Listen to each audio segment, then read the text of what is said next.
our game is obviously this time kind of next week. So I'm going to come to you first, Luke. How are you kind of feeling? I'm going to call it the Winksy Derby to play Leicester away. Yeah, I'm excited. I'm really excited to have the Premier League back. I'm excited to have Spurs back. I don't have any concerns over this first game of the season. Like, I remember, like, for a few seasons, Liverpool had the promoted side every single time that the league would start, and then they would always moan if they lost, about, it's not that easy to play effectively we're playing a championship side. They've just lost their manager as well. So I don't see it being a big problem. It's only a problem if you make it one. The only concern could be, like, how quickly does Dominic Solanke fit into this side?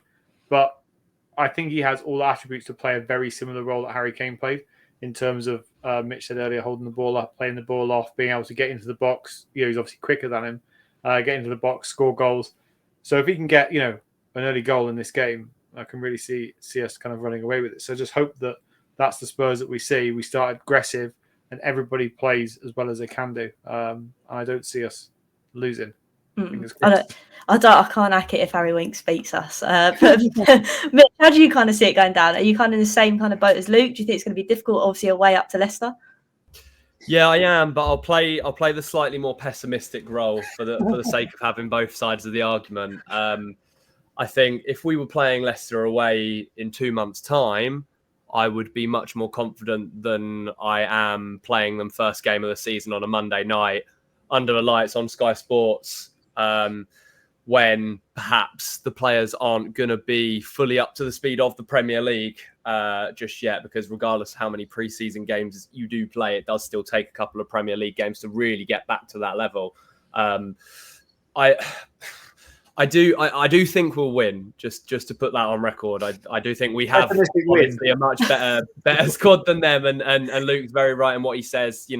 They have lost their manager. However, they have brought in a decent enough manager in Steve Cooper, and they haven't necessarily recruited well, but they've also lost one of their best players from last season in Dewsbury Hall as well. So they're definitely not as much of a threat as perhaps they could be, but I'm always wary of going on record, especially as a Tottenham fan, and saying we're going to completely blow a team away, because I wish it was that easy. However, I do think we'll win. I do think Solanke will start in that game as well. I think Ange has pretty much hinted that there shouldn't be any issues with him playing. And let's just hope that it's a nice, comfortable win for us all to start the season off. That'd be lovely, wouldn't it? Nice Monday night watch along, really comfortable, like a 3-0 win at the KP. Clappers flying onto the pitch because they're all so angry. That would be nice. That would be good. If you go on record enough by saying enough positive things, people stop caring after a while. So then, yeah, true. That's true.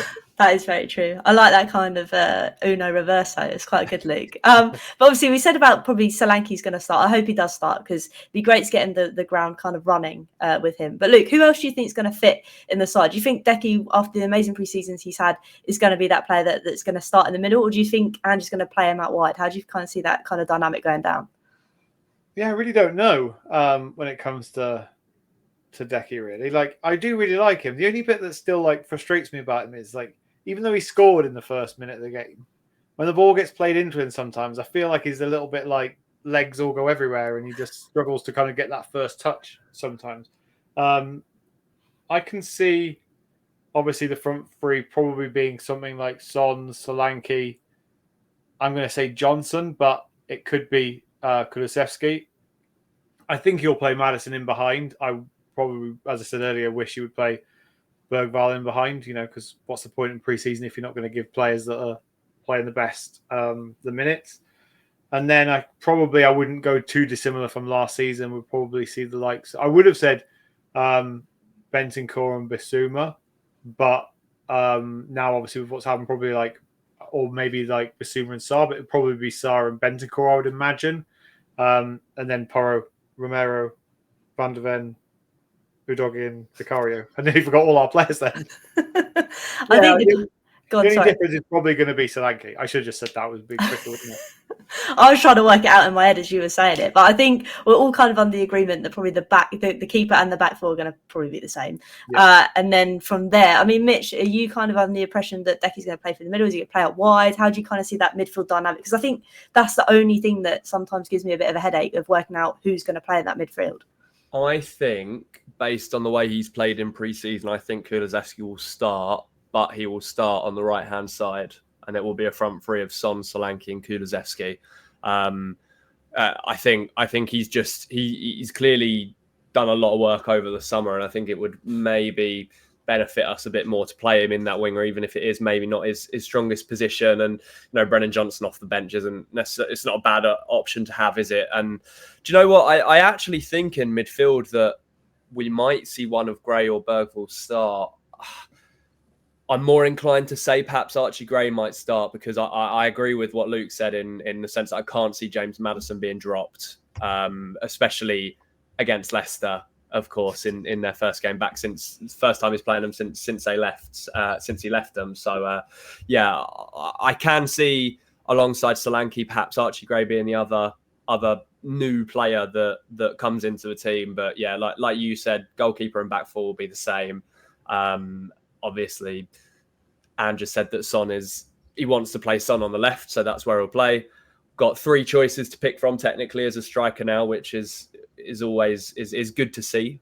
Finally, that he's got variety there, and yeah, that right wing role is perhaps the tricky one, and then in midfield as well, because it just depends on what dynamic he wants really. Because whereas we are stacked in midfield now, it depends how you want to sort of go for it with a team. When you're playing a team like Leicester, who perhaps, no disrespect to them, will be one of the weaker teams in the division, do you want to go a bit more attacking with it? Could you play maybe Lucas Bergvall in there with Maddison just a bit behind him to have a bit more going forward? It really depends what Ange wants to do, but at the same time that we may not have a clue, I'm really excited to see what he does go for, and it will ultimately be a sign of who he trusts already. And if he does trust Bergvall and Archie Gray already, that is a testament to them and how well they've done in pre-season and how much they've impressed him since joining the club. So yeah, we'll see.